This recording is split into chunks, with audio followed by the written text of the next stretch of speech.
Kakausap natin. Yusek, this is Aljo Bendio, sir. Good morning. Magandang umaga, Mr. Aljo. Opo, kumusta na po ang ating mga kababayan sa Israel, ganun din sa Iran? Dahil po dito sa sigalot ng dalawang bansa so far, Yusek. So, sa Iran, yung mga komunidad Iran, mas konting Pilipino doon. Ganun pa rin, hindi nagdagdag yung mga gusto magpauwi dahil kukuntud yung mga Pilipino doon, nagpas 1,000 lang at karamihan may pamilya na doon, no? Okay. Pero yung 14 o 14, pagawa pa ng parang yung embassy kasi mahirap pumunta sa land border. Kailangan land border, no? Sa Turkmenistan, kung saan pwede silang ilipat pauwi. So, in-update ko na. Pero maganda dyan, walang nasasaktan Iran. Ngayon, ang Israel, kung saan maraming Pilipino, mga 30,000, iba doon. Kasi meron na ngayong nadagdagan, di ba, kapon, no? 150 ang gusto umuwi. Ngayon, 178. Marami na. 178.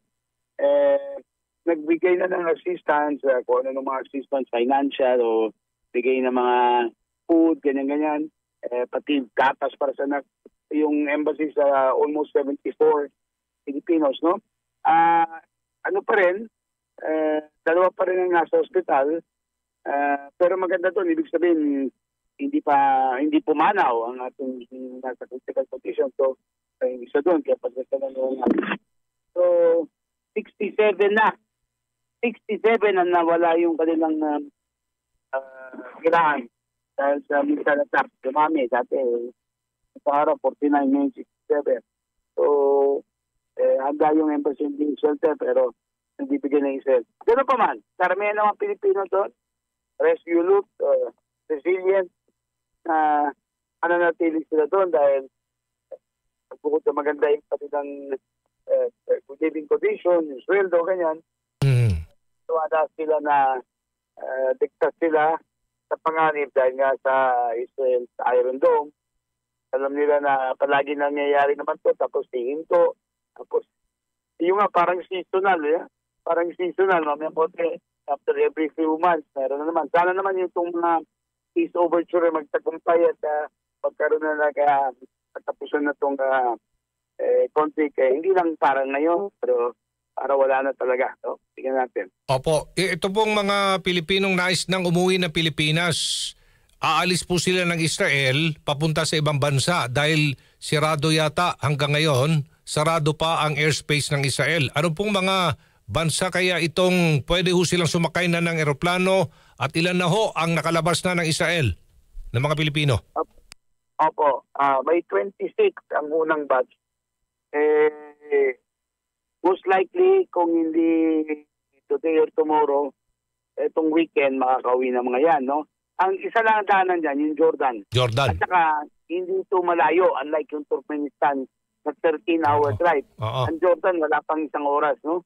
Kasi magkatabi lang yan. At saka, meron ng proseso ang Israel at Jordan kung paano tatawid doon. May tawag doon, Allenby Bridge. Okay. So, kung nalala nyo, may mga opisyales na naipit doon, officials, ng mayor, vice mayor, dalawang congressman, pati ka-Department of Agriculture, mga 21 sila. 21, opo. Nakatawid na, nasa Jordan na. Okay. Nakatawid na sila kagabi. Kaya, in 1 or 2 days, makalipad na sila from Amman, Jordan. So, yun ang good news.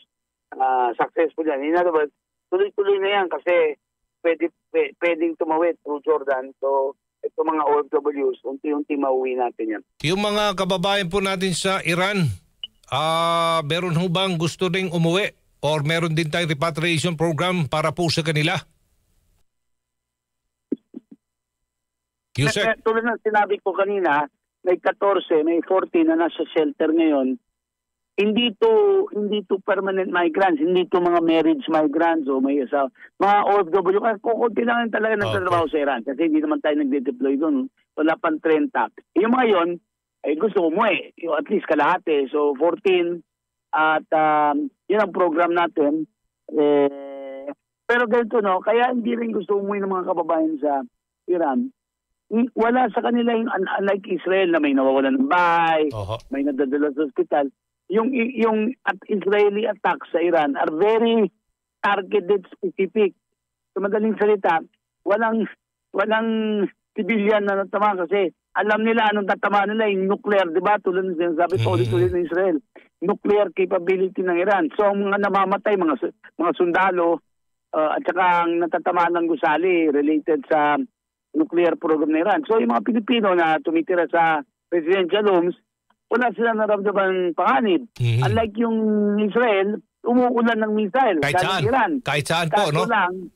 Kaso lang, may Iron Dome, meaning defense yung Israel, yung isushoot down nila. Yung problema, minsan, siyempre, may nakakalusot sa dami. So, ganun po. So, napakalaking tulong itong mga bomb shelters sa Israel. At ika nga, sabi niyo po, resilient ang ating mga kababayan, sumusunod kaagad kapag may alarma. Pumupunta sila sa mga shelters. Alam nyo, kung makapunta kayo Israel, automatic yan eh. Pag nandun kayo, kapunta na-assign na ako doon. At saka nandun na ako nung may isang attack. Talagang, alam mo na eh, pag may signal, baba kayo. Lahat ng gusali doon. Baka pati mga gas station, merong underground shelter. Required yan. Okay. So, bababa sila. Na hindi naman totoo, baka may kwento na hindi na makalabas na ipit sa shelter. Pelikula yon, mga hindi totoo. Pagtapos na yung bombing, aakyat sila. Kasi may balita na yung opisyalis daw na ipit sa ilalim ng underground. Hindi, kasi they were staying bago sila Jordan. Kasi guest sila ng Israeli government. They were staying at Kibbutz Hotel, no, sa isang hotel. So wala namang yung naipit sa ganyan na malalaman natin pagdating nila, kaya natin sabihin. Pero hindi na mga Pilipino, at kung interviewin nyo, sila mismo magsasabi, mahirap pero sanay na sila dyan, hindi sila uwi. So, basta kailan, doon na rin yung buong pamilya nandun, baka sila uwi. Yusek, so nananatili sa 7 ang bilang ng mga sugatang Pilipino sa Israel, 1 ang kritikal ang kondisyon, or nadagdagan ang bilang na ito? No, hindi nadagdagan, at saka yung 5 doon, awa ng Diyos na discharge na. So 2 na lang nasa hospital pa. Okay, so 7 ha ang bilang ng mga sugatang Pilipino. Tama ba? Ito ang affected. Opo, walang casualty. Wala pang casualty. Sana wala nga. Okay. Yung 7 noon, 5 noon, ligtas na. Alright, sige. Maraming salamat po. Salamat po. Good morning. Ingat, good health.